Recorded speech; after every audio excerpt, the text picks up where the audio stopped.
première des conditions, c'est de se débarrasser des préjugés et des prépensées. C'est d'avoir une attitude devant les œuvres comme celle qu'on peut avoir devant un coucher de soleil, devant un événement naturel, etc. C'est-à-dire, on n'est rien, on est tout.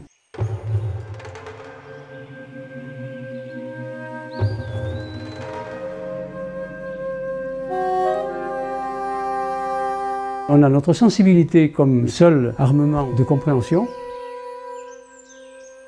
Par conséquent, nous devons avoir une attitude absolument ouverte, que ce soit devant l'art ou devant la nature. C'est la même chose.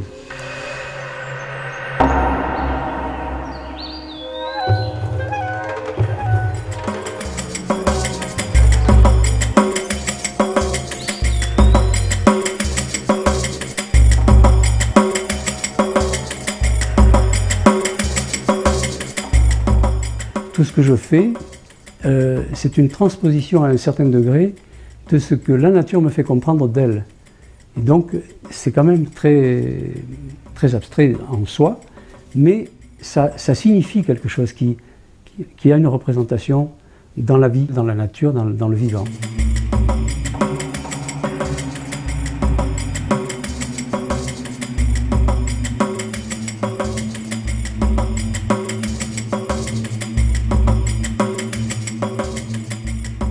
On a un premier jet au départ, on a une idée pour évoquer certaines choses, etc.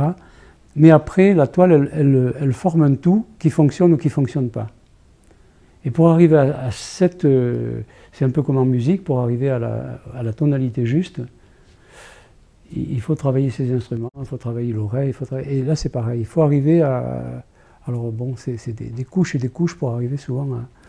Pour presque rien, pour simplement...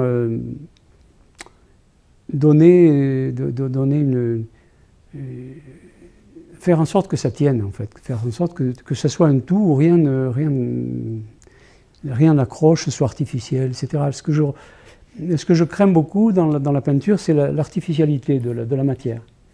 Il faut que la matière ait une résonance, et ça c'est long à venir, quoi.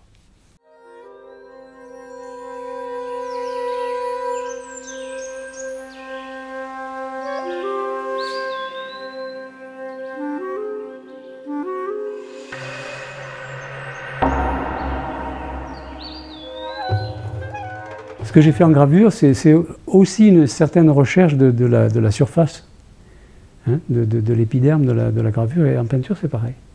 C'est parce que là, par exemple, comme ça permet d'accrocher des choses qui vibrent, enfin c'est des vibrations en fait, finalement.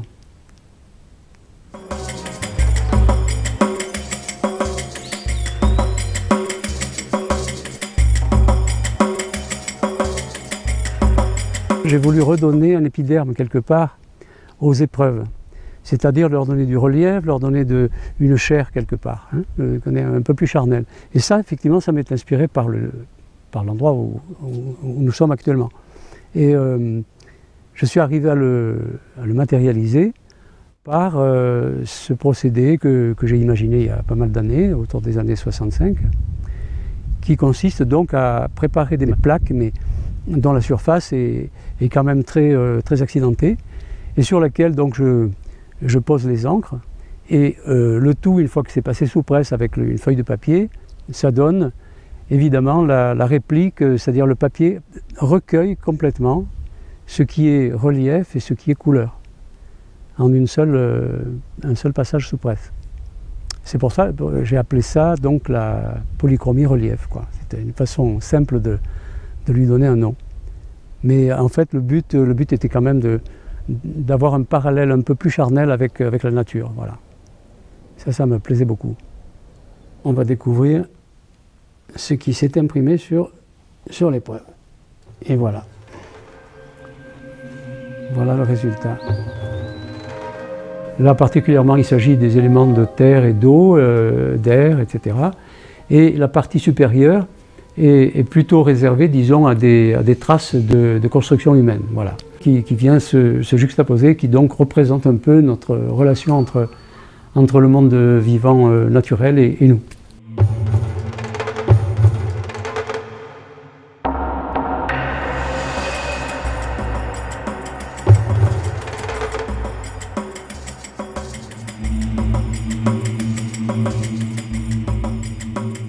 J'ai tout le temps gravé et peint en même temps. L'un apporte à l'autre et vice-versa. La peinture, quand je progresse en peinture, je progresse en gravure. Et c'est un dialogue permanent entre les deux.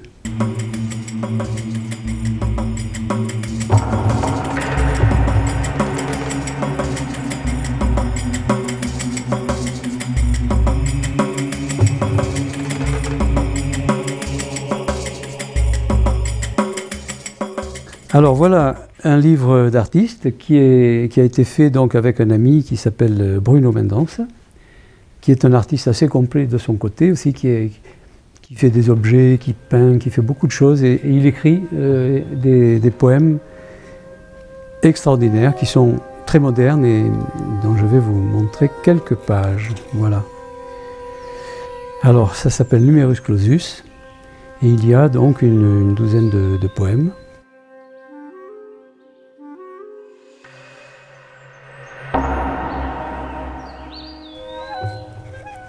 Voilà, alors ça alterne avec les textes, les poèmes et les gravures, voilà. En voilà encore une autre.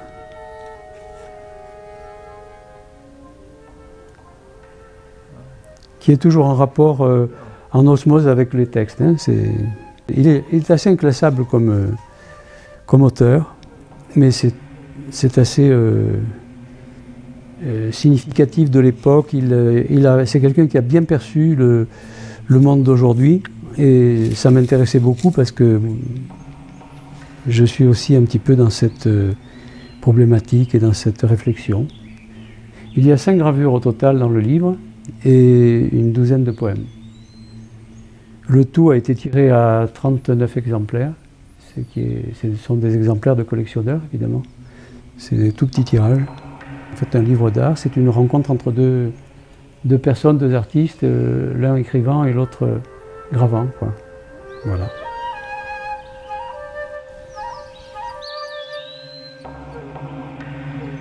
Alors celui-ci, par exemple, comporte normalement doit comporter un texte manuscrit, et là il y a un original, une gouache originale qui fait partie de cet exemplaire, qui est un exemplaire de tête, c'est complètement fait manuellement.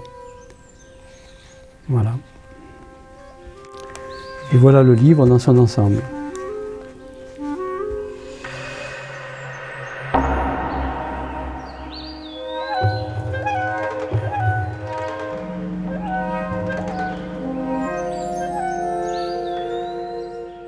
Je crois que chaque artiste mène un petit peu ses recherches. Nous sommes tous un petit peu comme des explorateurs quelque part. Hein.